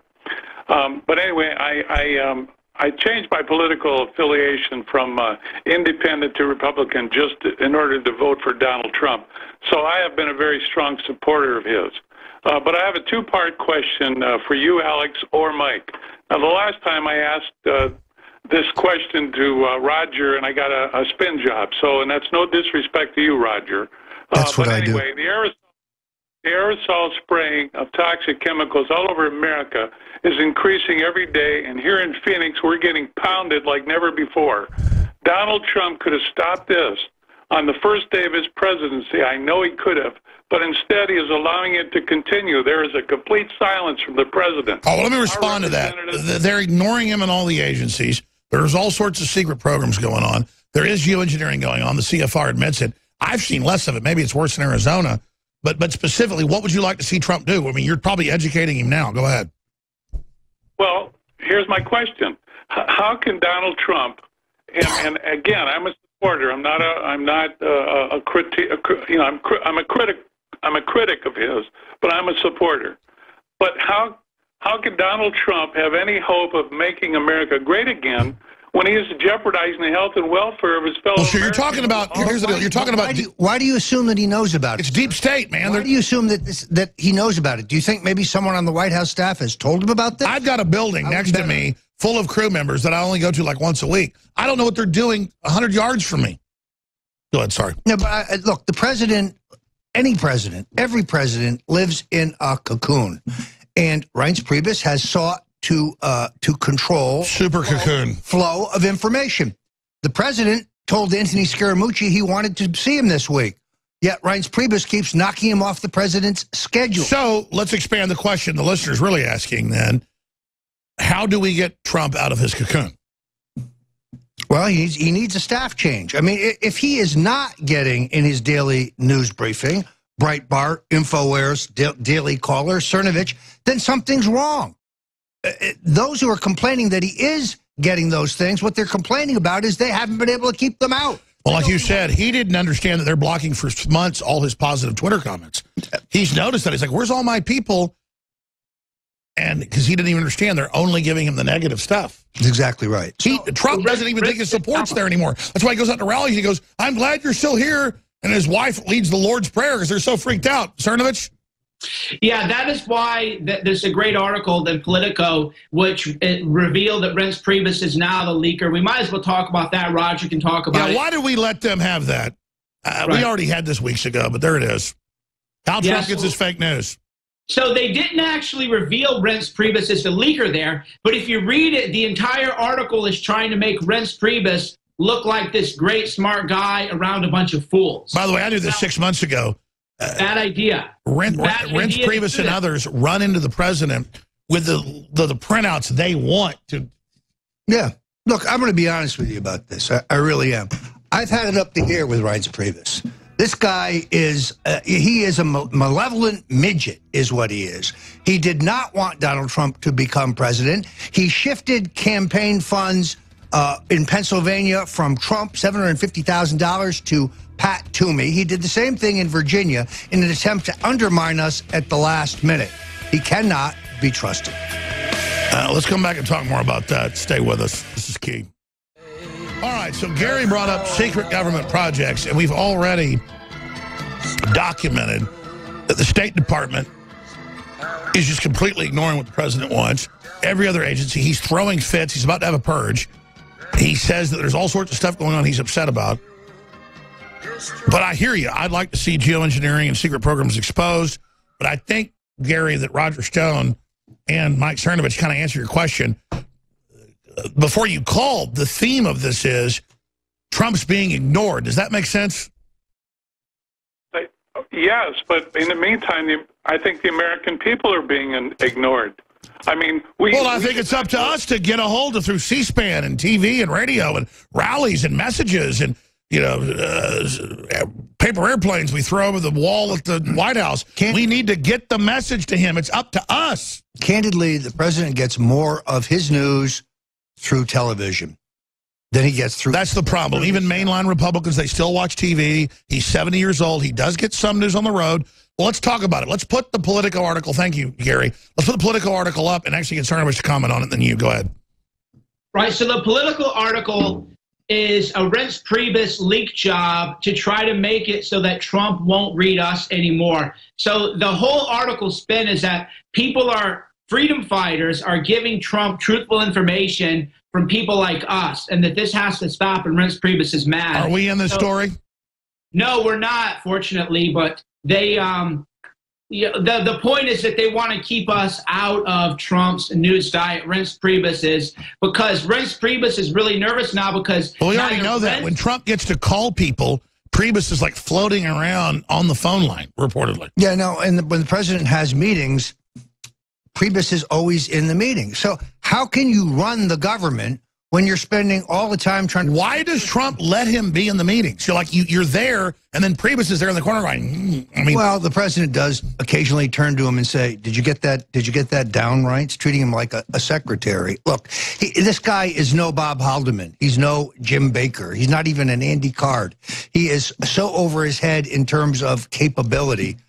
It's a joke. He's just. But the establishment likes him because he leaks like a sieve. He should. Let's appoint him ambassador to Ireland and get rid of him. The president would be better served by somebody who is loyal to Donald J. Trump. I could name 3 people who are more than capable of doing this job. How close is Priebus? My sources say that Trump's deciding, but he really wants to blow him, Spicer, and a bunch of other people out the airlock. From your intel, who is on the chopping block? I think Spicer's in desperate trouble. One thing about Donald Trump is he doesn't like to be pushed. When you push him, he resists. He does not like to be told to do things. A perfect example, David Duke. Of course you would throw David Duke over the side the first time his name came. He'd done it a decade before. He had done it before when I was working for him. So somebody said, hey, KKK David Duke, oh, I hate him. Because the media insisted that he do it, then he resisted, and then, of course, he ultimately did it. There's no value in having a David Duke around, and Donald Trump has no truck with racism or racists like Duke. But it's a perfect example of pushing him into a corner. So at the end of the day, he's going to have to clean house to save his presidency. There's no question about that. So he is in a crisis. He's got the people, he's got the agenda, he's got the truth behind him, but he's surrounded by traitors who don't want to compromise, who don't want him to work with them. They want to mount his head on the wall. Well, or they want to moderate him, which means emasculate him. Well, I just see how his own people bitch when he does stuff. He's the president. You're not. Why did you think, I think it's the cherry on top with the nut sprinkles, why did he hide in the bushes? Why did Sean Spicer last week hide in the bushes. He really was. Because I don't think he wanted to go out there and defend the President of the United States. What was the great quote I read the other day from a White House staffer who said, "Oh, my God, what has he done now?" I mean, this is the same thing I saw, by the way, under Reagan, where they underestimate the principal and his strength and his power and they're weak and talent, right? And they don't want to fight. They want to compromise. They're followers. They're not leaders. I mean, here's my deal. I don't want the White House press job. I'm not even saying I would get it. The point is, it'd be fire-breathing. It'd be unapologetic. They'd be on their heels. His own people don't get why Trump's successful, because he's brazen. He's naked. He's real. He's committed. He's bona fide. He's not a fake. You notice it was Ronald Reagan who brought Pat Buchanan back into the White House press operation? That's what you need. A young Pat Buchanan, somebody who is smart, somebody who is combative, somebody who will grab the other guys by the throat and pull them down the hill.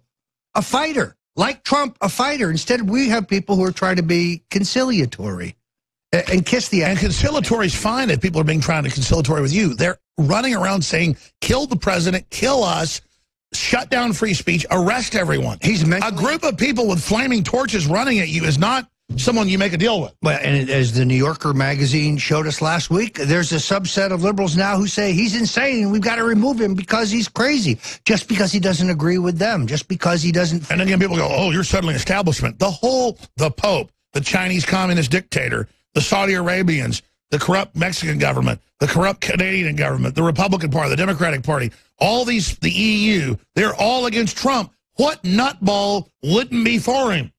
I mean, if mental instability is the hallmark, why did we have a rapist as president for 8 years? A rapist, a serial sexual assaulter. So this line of... Sure, I totally agree. So let me ask you this question, because I want to put this together. Maybe we should do a tape thing later, because this is really a big deal. Trump will listen to this. I want to take a few calls here, and then I'll bring David Knight in. David Knight, what do you think President Trump should do with a shakeup? I mean, I think he should do fireside chats. People try to make it too produced. Just get up there with his basic graphics, his facts. He gives them a day before the 10-point thing he wants to cover. They have the clips, just like he sees on Facebook, just like he sees on Twitter. He gets up and says, here's the clip of 20 Democrats saying fire the FBI director. See? That's all I'm doing. This guy says I'm crazy because there was wiretapping. Here's the New York Times saying there was wiretapping. Let's move to the next agenda. He goes in for 45 minutes, hits like 10 points, then maybe has a few journalists, a mix, takes a few questions. He does that once or twice a week. Game over. He's defeated him. Okay, that's my idea. Let's do it. Oh, what do you think, David? I think you're absolutely right, Alex. You know, Ronald Reagan said he was going to transcend Washington. He was going to go directly to the people. He never did it or had the potential to do it in the way that Donald Trump does. Well, they put a bullet in him before he could. Yeah, I think you ought to go beyond just canceling the press conferences. I think you ought to do exactly what you said. Go directly to the people, bypass these daily press conferences that are going, bypass the press secretary. And I think he ought to use these bully pulpits, not just to defend himself personally, but to advance his agenda, to tell the American people, look, I want you putting pressure on Washington with me. Together, the two of us can get this agenda that I ran on, that you voted for, done, and we can shut down Washington. I think that's exactly what. Yes, and David, and I want all you to comment on this and take calls. I'll turn it over to you, David. I've been prepared for this hour for all day.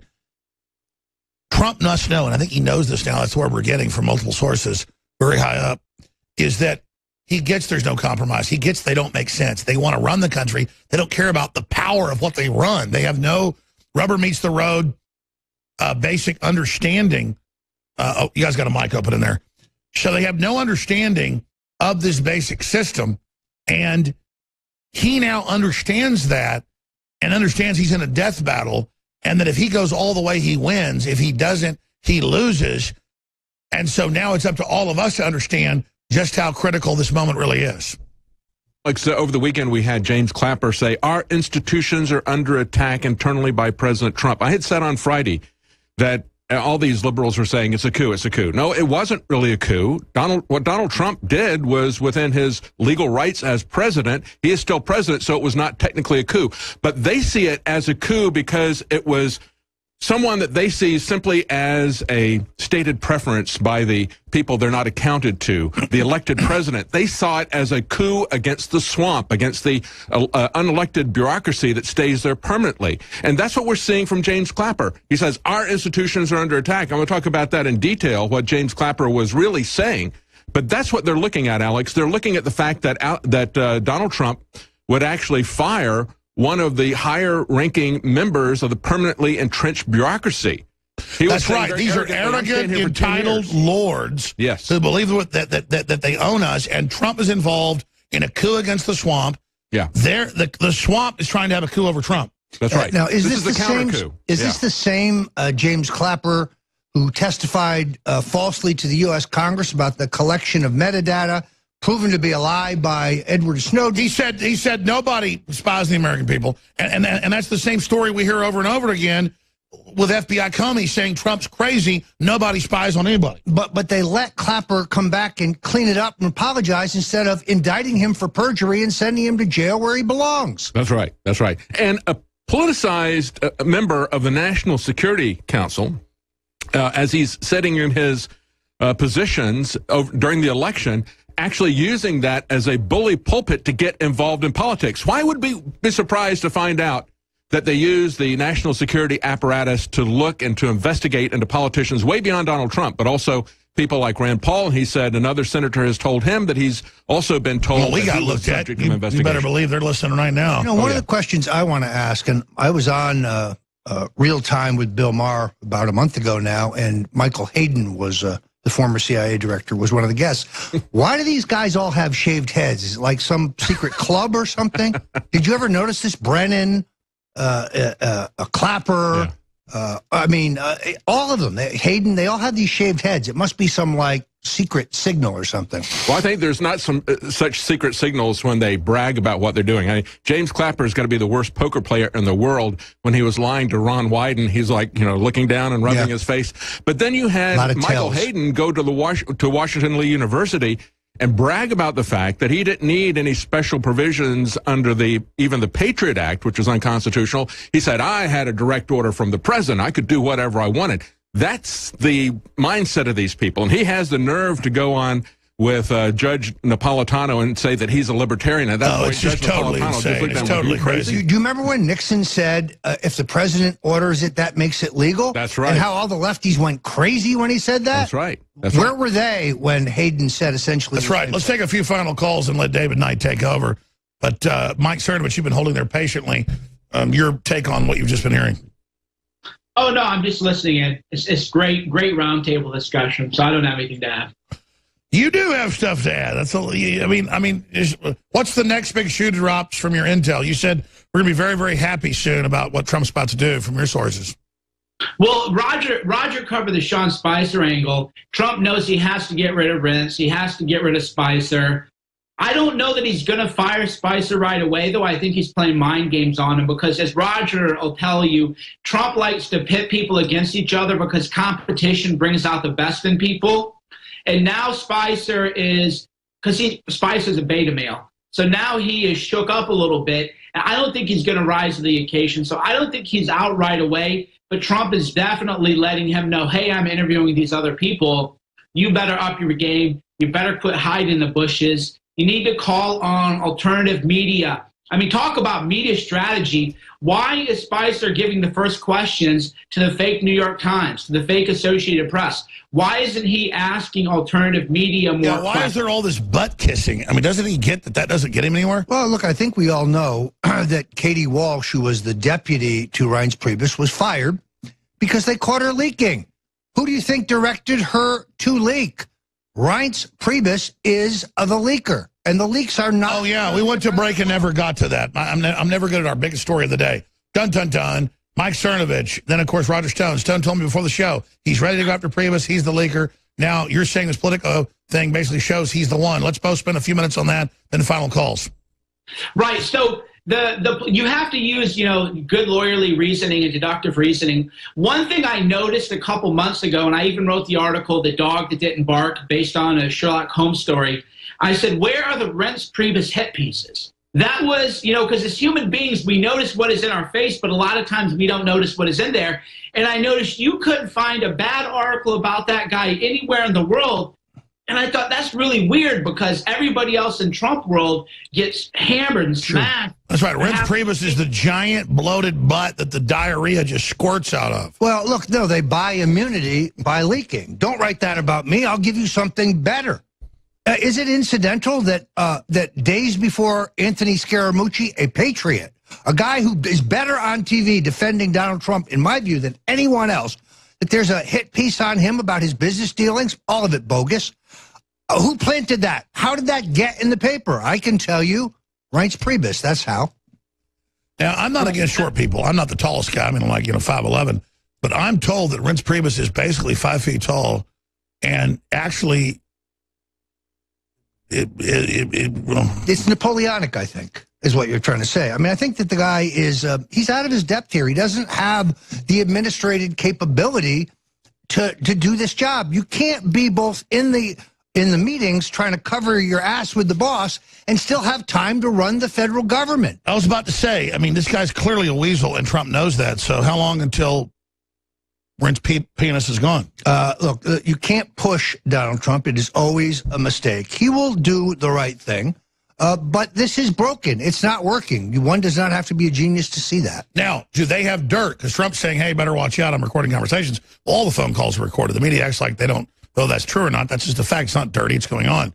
How does Reince Priebus, I misspoke, how does he strike back? Then, I mean, do they have some kind of dirt that they're threatening to release? I don't think he has any cards here. I think he is living day to day. And he was never the right guy. So Reince Priebus is kind of like a limp biscuit. In a sense, yes. Mike Cernovich, your comments on Reince. Well, Roger brought up the point is how he bought immunity. That's why there are no hit pieces. And then that political article is like the cherry on top, where the whole article says, oh, my God, Trump is being spread this fake news. But Reince Priebus, he's really trying to make sure that Trump isn't giving any fake news. So it's a total hatchet job on everybody except Reince Priebus. And I thought, Reince, you idiot, you fool, you moron. He should at least plant something bad about himself. You know, it's interesting. When I worked for Ronald Reagan, they used to try to keep Human Events, which was, one of the early conservative newspapers, a great publication, try to keep it away from him because they didn't want him to read it, because he would read things there and he would blurt them out. And he'd even read LaRouche stuff. I mean, it destroyed their efforts to move him to the center and, quote unquote, moderate him. But the good news is that Dutch loved his Human Events and he wanted to see it every week. I wish the president would demand to see InfoWars every day, because they attempt to keep it from him, and it's not on the television screen where he is used to seeing his television, so he's got to go looking for it. Wow, Cernovich, I want to take a few final calls. I appreciate your time. You never even plug yourself. StoneColdTruth.com, InfoWars.com. I know you've got a lot of sites, a lot of things. You do a lot of Twitter, Facebook. Where's the best places for people to find all things Mike Cernovich, the great hated patriot? Yeah, Twitter.com/CERNOVICH, Twitter.com/Cernovich is usually a good place to be. And we've been developing this Reince Priebus thing for a while, so I'm glad that Roger got confirmation, too, that it's Reince. And, again, we need more news going to Trump. So, people, what can you do? Share, because Trump does read his Twitter. Share articles to InfoWars by replying to @RealDonaldTrump.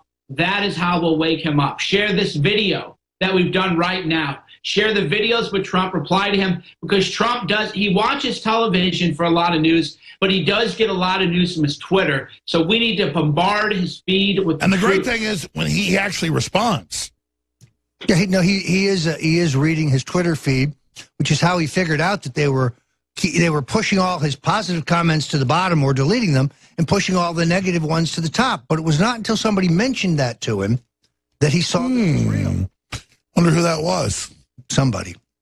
In any event, look, this is going to be a struggle. Trump can still be the transformative president we need him to be, but not when he's surrounded by these midgets, by these pygmies.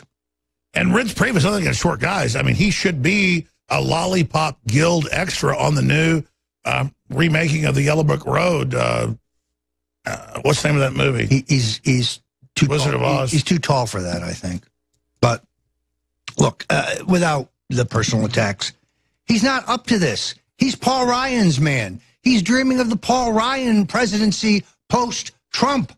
Trump needs a Trump loyalty. Is he dreaming of Paul Ryan coming in and, like with the roses? Very definitely. And a bottle of wine? And no, them like holding hands and getting like a carriage? They are driving around D.C. together? They are they are plotting a future. Is it true that Reince Priebus and Paul Ryan? They're very close, but I'm not going there. Look, you have to have a guy who is loyal to you. A David Urban, an Ed Martin. Is it true that Reince Priebus are Trump loyalists? It's true that Priebus puts on a wig? Stop. I'm trolling the media. I'm sorry. Let's do one more call before we hand it over to David Knight, who's a sweetheart, sitting there while I go crazy. Zach in Florida. Zach, the Lego Maniac. You're on the air with Mike Cernovich. Go ahead. Going, Alex, Roger, and Mike. I was actually on the air with you guys the 14th of last month when you guys were on. I dropped the strategic patient CFR intel. I don't know if you remember that call. That was powerful, yeah, the whole deal. Yeah, what do you think's going on? It's pretty interesting that you guys happen to be on at the same time again when I call back in. But I caught a lot of hell from that through CID and FBI stuff. But I'm covered. I didn't say anything too out of line, and that was very powerful. I know you had a lot of interpersonal things going on behind the scenes. But if you I remember that call. That was big info. Well, we dropped the strategic patience thing on your show. You guys delve into it, and then Pence 2 days later literally uses those lines, which haven't been uttered out of a diplomatic channel in the U.S. in a long time. So that was very powerful. Hell, look, just about over an hour. I kind of hope this got on the main show, but nonetheless, you guys are talking about Priebus and Spicer. Who cares about those guys? We got Stone, we got Jones, and we got Cernovich. You think Trump cares about these guys that he could change interchangeably? He knows who you guys reach. So the power brokers are in the room, and they're talking, and they're on the show right now. So that's what's really going on. All the three. Well, I wish that were true, but let me just say to you that personnel is policy, and we don't have the levers of government. Yes, maybe we can help organize the troops and rally the people, but you must have people in office who will carry out your vision, who will carry out your agenda, and not worry about what the Republican... Well, I'm going to do this, because this caller was a great caller. Zach, stay there. David Knight is a really nice, smart guy, as you know. He'll let you talk a few minutes, hear what you have to say, because you did call in about that paper that I'd read about once but forgotten about. Really great point about North Korea, China, everything. So you come back, we'll finish with you, Zach, but I'm out of here because I want to give David Knight at least part of the hour since he's been getting ready for it. Early news tonight, 7 o'clock Central. Mike Cernovich, thanks for all the time, my friend.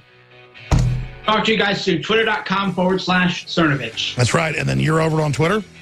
Roger J. Stone Jr., Jr. All right. And I'm Real Alex Jones, and everywhere else, we're under attack. They're trying to shut us down, so thank you all for your prayers and your supports. We have Donald Trump is my president shirts at cost to flood the world with them at InfoWarsStore.com.